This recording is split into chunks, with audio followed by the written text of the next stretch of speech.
Cartas de Cristo. Carta 1. Leitura comentada por José Cardoso.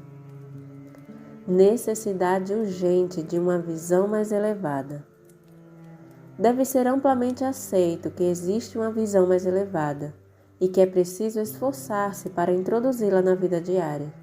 É somente alcançando esta visão mais elevada que o mundo físico será resgatado de total aniquilação. Sem esta visão para si mesmo ou para o mundo, não pode haver evolução espiritual, nem se pode alcançar as coisas que mais se deseja. Neste momento, a sua percepção de vida é aquela de fardo e privação. Estas crenças são retratadas e reforçadas de forma chocante pela televisão. Elas acabarão por trazer a miséria que você esperava nunca conhecer. Portanto, para salvar você de sua própria insensatez, expressada por meio da mídia, a consciência humana deve rapidamente ser elevada para ver o que eu vi no deserto, a realidade do amor por trás e no interior de toda a existência. Observe bem, quando esta grande verdade for percebida e bem acolhida, a realidade do amor começará a manifestar-se de várias formas em cada coisa viva e no meio ambiente em si.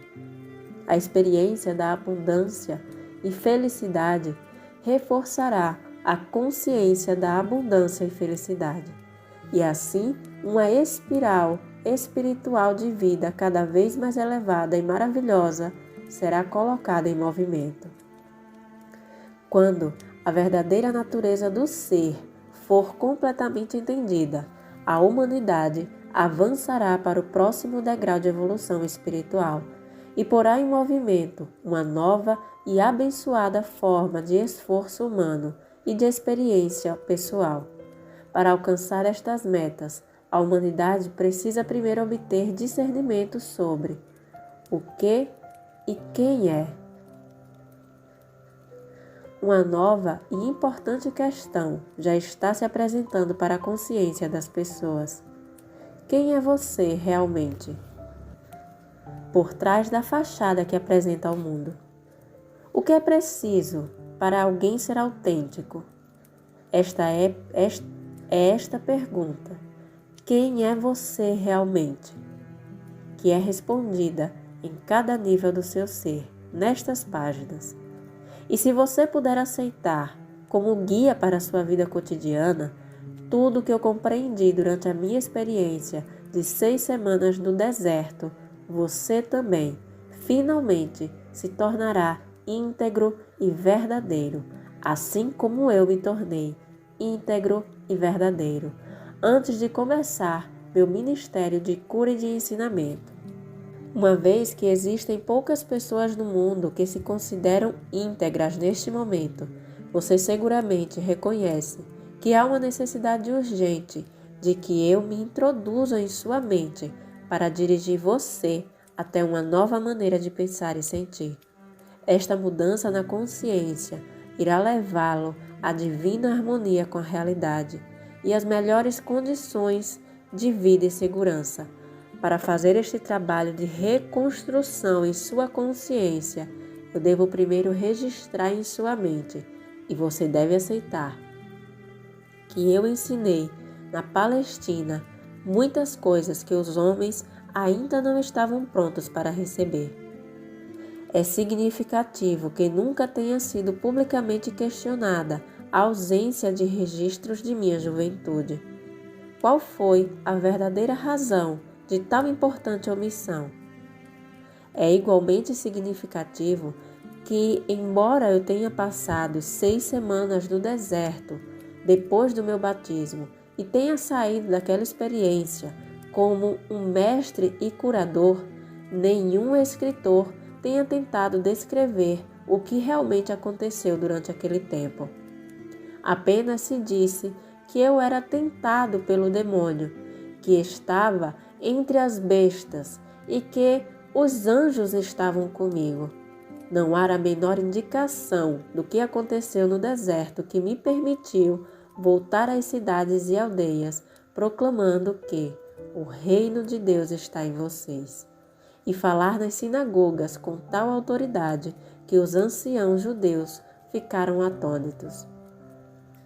A verdade a respeito da minha condição humana, por um acordo comum entre meus discípulos, foi suprimida para dar maior credibilidade à minha suposta divindade e ministério.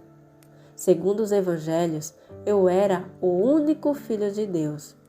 Por que então, frequentemente, eu me referia a mim mesmo como o filho do homem? Fiz estas afirmações especificamente para confrontar as crenças predominantes a respeito da minha divindade e para gravar na mente das pessoas que eu tinha a mesma origem física delas. Minha intenção era de que compreendessem que o que eu podia fazer, elas também poderiam, se tivessem o meu conhecimento e seguissem as minhas instruções para pensar e atuar acertadamente. Tantos mitos têm surgido a respeito da minha pessoa terrena e minha consciência espiritual que já é tempo de livrar-se deles tão completamente quanto possível, uma vez que estão impedindo as pessoas de evoluir espiritualmente. Você, que foi doutrinado com ensinamentos religiosos, deve tentar compreender que meus discípulos evangelistas, ao relatarem minha vida, descreveram somente aquilo de que se lembravam pessoalmente e que apoiava plenamente seus relatos de minhas atividades sobrenaturais. Eles também incluíram muitas coisas que outros disseram sobre mim durante cerca de 30 anos que se seguiram à minha morte. Depois de tamanho lapso de tempo e do inevitável embelezamento da verdade, como é possível que tenham escrito uma biografia fidedigna a meu respeito e de tudo o que realmente aconteceu, ou explicar corretamente minhas percepções espirituais verdadeiras, as quais deram origem às minhas palavras e os meus milagres? Somente uma pessoa pode escrever deste ponto de vista, e essa pessoa sou eu mesmo. Portanto, estas cartas vão levar você à minha verdade de uma forma que nenhum espectador poderia fazê-lo, não importando o quanto eles pensavam que entendiam o meu pensamento. Abre parênteses. Por esta razão, durante mais de 40 anos, a mente do meu canal tem sido sistematicamente purificada de todo ensinamento ortodoxo e o sistema de comunicação entre nós tem sido aperfeiçoado. Fecha parênteses. Se minha verdade expressa nestas cartas diferir muito do que está escrito no Novo Testamento, há de se duvidar dela ou rejeitá-la por esta razão? Portanto, estou descendo em consciência brevemente, tão perto quanto necessário do seu plano de consciência, para descrever minha vida e meus ensinamentos de 2000 anos atrás. Os ensinamentos de Jesus, ou as questões levantadas nesse trecho do livro, mostra o que a psicologia, o que a psicoterapia tem tentado nos mostrar atualmente. Tentar fazer com que reconheçamos quem nós realmente somos. Quem sou eu? Sem todos esses ensinamentos, conceitos e percepções que eu aprendi durante a minha vida. Quem sou eu realmente, sem os medos, as inseguranças, as percepções errôneas que eu tive sobre mim mesmo e sobre a vida? Quem seria eu se eu não tivesse nenhum desses medos? Isto é o que Jesus passou no deserto e descobriu a integridade e a verdadeira essência de quem ele realmente era. Nessas cartas, a gente vai poder acompanhar um pouco mais dessa experiência de Jesus no deserto. Voltando à leitura. Meu lugar na história. Em primeiro lugar, devo assinalar que minha vida e pessoa foram brevemente referenciadas por Joséfo na História dos Judeus, escrita para o governador e apresentada ao imperador romano. Joséfo anotou sucintamente que Jesus, que tentou derrubar a lei e a ordem e o governo dos romanos, foi castigado e crucificado. Tem-se dito que Joséfo pode ter se referido a algum outro Jesus, mas não é assim. Eu, que mais tarde me tornei o Cristo, que realizou os chamados milagres de cura e materialização, foi o rebelde. Mas eu não era nenhum agitador. Não incitei deliberadamente as pessoas a desafiar os romanos, nem a desafiar a lei e a ordem. Eu fui um rebelde contra as tradições judaicas existentes. Quando emergi das 6 semanas do jejum no deserto, vi uma forma melhor de pensar e viver, e tentei transmitir o meu conhecimento aos meus companheiros judeus, com pouco sucesso. É importante que você entenda que a pressão da opinião pública pesava sobre meus seguidores. Enquanto eles realmente acreditavam que eu trazia uma mensagem aos judeus para salvar a alma e que eu era o Messias, o Filho de Deus, eles também eram do mundo. Tentavam relacionar-se com o mundo da melhor forma possível. Portanto, ainda que conhecessem meus sentimentos contrários às crenças dos judeus, eles não estavam felizes em dispensar o Velho Testamento por completo, uma vez que este tinha apoiado e unido os judeus durante toda a sua história. No interesse de preservar o que eles consideravam valioso nos velhos decretos, suprimiram qualquer descrição a respeito da pessoa que eu era. Meus discípulos e Paulo construíram seu próprio edifício de crenças sagradas, com aquilo que queriam preservar de minha vida e ensinamentos. Eles ensinaram e consolidaram somente o que consideravam valioso para as pessoas, judeus e gentios do mesmo modo, os daquele tempo e do futuro. Consequentemente, filtraram o que podiam usar e deixaram de fora a maior parte do que eu chamava os segredos do reino de Deus, pois eles nunca os compreenderam. Tampouco os acharam desejáveis na criação de uma nova percepção do Divino, o Pai. Para preservar a crença judaica na salvação do castigo pelos pecados, por meio dos sacrifícios no templo, adotou-se a pessoa de Jesus como o supremo sacrifício, que pagou pelos pecados dos homens através de sua crucificação. Esta crença servia a muitos propósitos naquele tempo.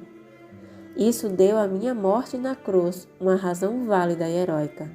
Ela provava às pessoas que eu era o Filho de Deus e que havia realizado uma missão específica até o fim da minha vida.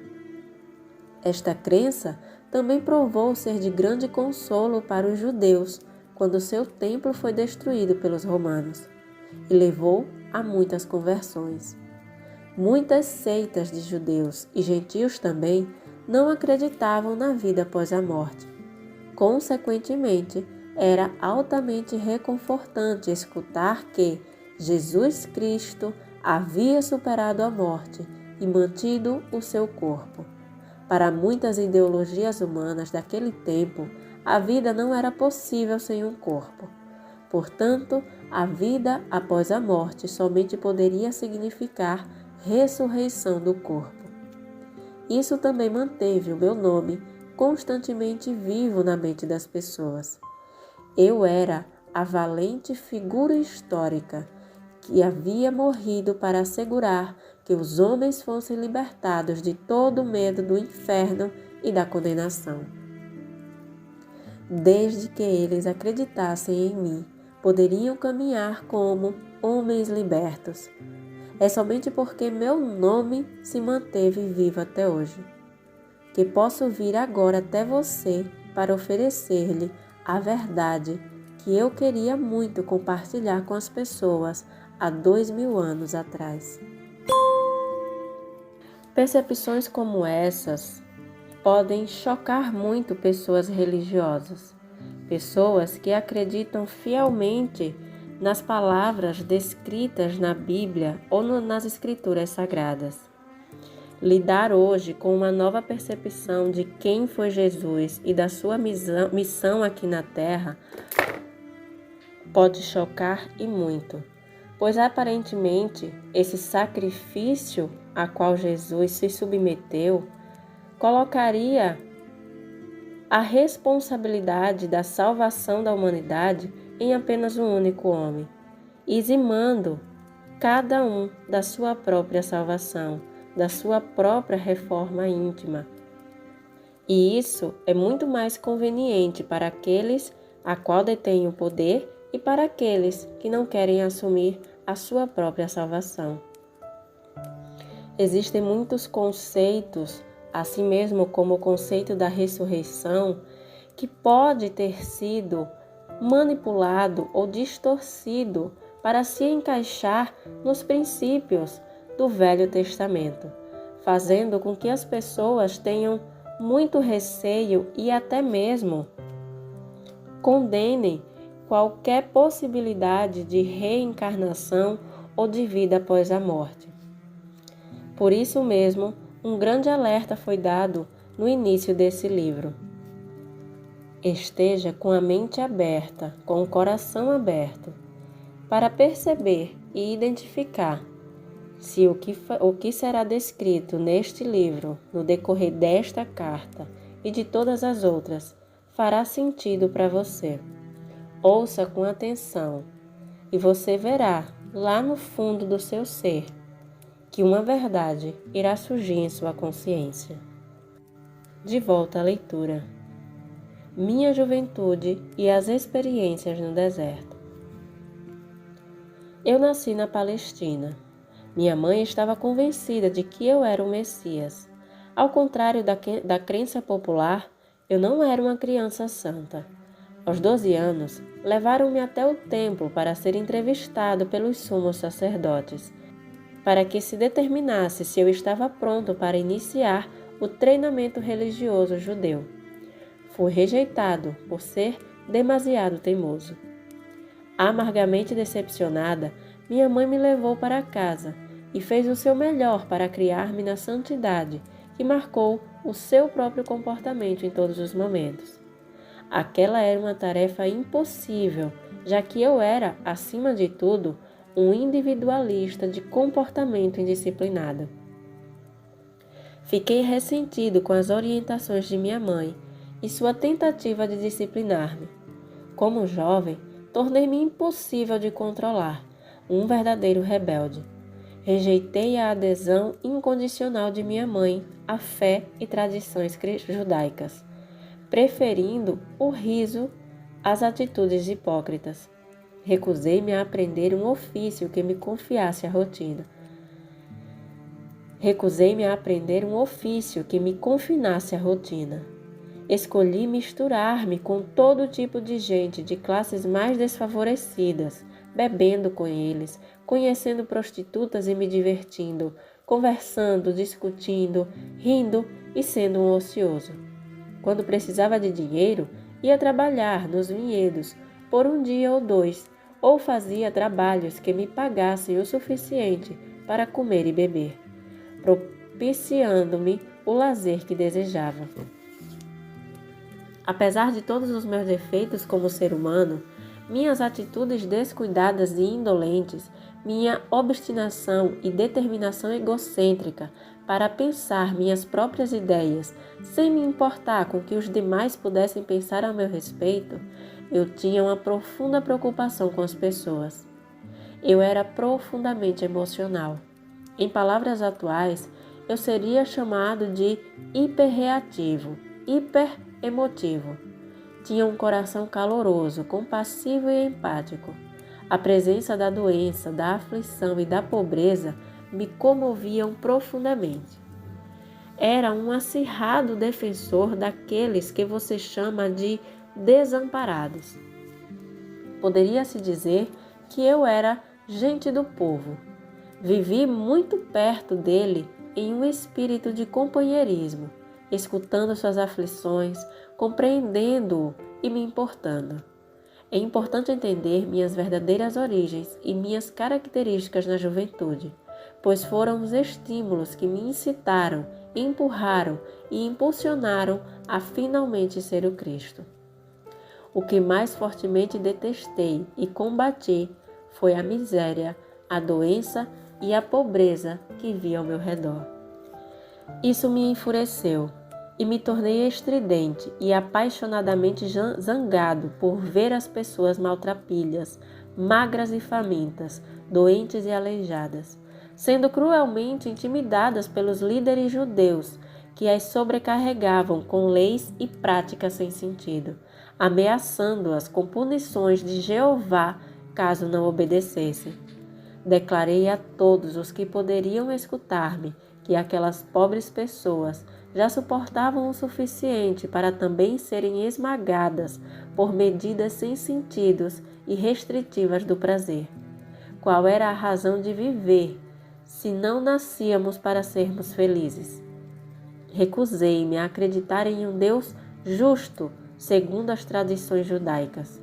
As advertências bíblicas proféticas sobre o julgamento e cólera de Jeová contra as pessoas me indignaram. Apesar de tudo, pessoas são pessoas, fazendo o que sua natureza humana as impulsionava a fazer. Nasceram pecadoras, então por que deveriam ser julgadas e condenadas a levar uma vida de sofrimento e pobreza por não terem cumprido os 10 mandamentos? Qual era o sentido de tais afirmações?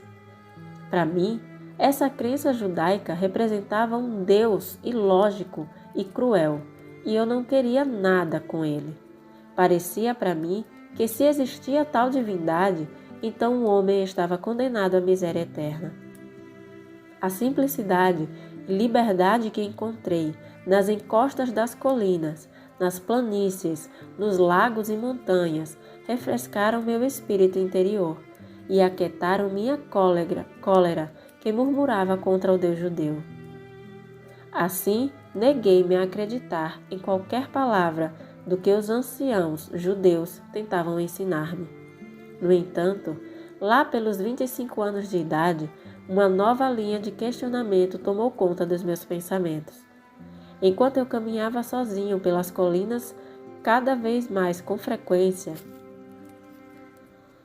minha rebeldia foi aos poucos sendo substituída por uma ânsia que me consumia, de saber e compreender a verdadeira natureza daquele que, sem dúvida nenhuma, devia inspirar e respirar por meio da criação.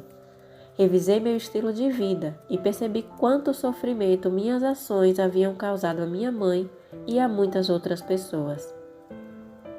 Embora eu sentisse profunda compaixão pelos fracos e sofredores, minha natureza rebelde havia me levado a um comportamento egoísta e sem consideração para com minha família. O amor subjacente por eles brotou em mim e me percebi igualmente rebelde contra meu comportamento anterior. Escutei falar de João Batista e do trabalho que fazia entre os judeus que vinham até mesmo de Jerusalém para ouvir suas palavras. Decidi visitá-lo para que me batizasse. A caminho do Rio Jordão, senti-me muito entusiasmado com a possibilidade de ser batizado e começar uma nova vida. Eu sabia que, apesar do meu emocionalismo indisciplinado, também tinha nascido com uma inteligência aguçada e com um dom para debate inteligente e persuasivo, o qual eu tinha usado caprichosamente e de forma negativa, levando as pessoas a desenfreadas discussões. Eu havia jogado fora o meu talento em troca de uma vida de egoísmo, preguiça e prazer. Como resultado, havia perdido todo o respeito dos demais e nem eu mesmo me respeitava mais. Pela primeira vez, isto me pareceu intolerável.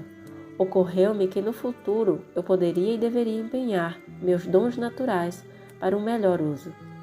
Ao invés de apenas ficar fazendo barulho, talvez eu pudesse encontrar um caminho para aliviar a carga daqueles de quem eu tanto me compadecia. Até então, eu não havia sido útil para ninguém. Meu batismo. Quando entrei na água do Rio Jordão para ser batizado por João, esperava sentir apenas alívio e a consciência de que pelo menos uma vez havia dado um passo positivo em direção à reforma do meu comportamento. Esperava sentir uma nova determinação para ir para casa e surpreender a minha mãe e meus vizinhos com atitudes novas e amáveis em relação a eles. O que realmente aconteceu quando João me batizou foi uma experiência completamente diferente de qualquer coisa que eu poderia ter imaginado possível. Senti uma grande onda de tremenda energia surgindo em meu corpo. Fiquei literalmente chocado com isso. Ao sair da água, cambaleando, senti-me elevado em consciência de um modo extraordinário. Um grande fluxo de brilhante felicidade levou-me a um estado de êxtase. Estava arrebatado e consciente de uma grande luz. Tropeçando, me afastei do rio e fui caminhando e caminhando, sem saber onde estava indo. Continuei e, sem me dar conta, entrei no deserto. Por favor, observe. Minhas 6 semanas no deserto foram um tempo de total limpeza da minha consciência humana. Velhas atitudes, crenças e preconceitos foram dissolvidos. Chegou o momento de compartilhar com as pessoas receptivas tudo o que senti, vi, percebi e compreendi. Abre parênteses. Para ajudar as pessoas a abandonarem a velha imagem de uma divindade bíblica, evitarei me referir a Deus por essa palavra e vou usar uma terminologia projetada para ampliar sua mente, para abraçar aquilo que realmente é, para além de toda forma terrena, cor, som, emoção e compreensão. Esta terminologia se tornará cada vez mais significativa na medida em que você for perseverando na meditação e na oração. Fecha parênteses. Você consegue sentir o quanto Jesus está próximo a você? Você consegue perceber que Jesus percorreu o mesmo caminho a qual você pode estar percorrendo agora? Jesus passou a sua vida em forma humana, cometeu erros e, apesar do seu grande coração, ainda em uma breve fase da sua vida, se deixou levar pelo ego, pelo seu comportamento egóico e focou apenas em elevar o seu prazer e a sua existência terrena. Você não é diferente de Jesus. Você também é filho de Deus. Você está aqui para também conseguir alcançar a consciência que Cristo Jesus alcançou. Nós não somos diferentes de Cristo. Nós não somos diferentes de Jesus. A mesma consciência que despertou em Cristo também está latente e presente em você. Estamos aqui para vencermos, entre aspas, nossa pequena parte terrena e deixarmos com que o nosso verdadeiro ser se manifeste, o Cristo que habita dentro de cada um de nós.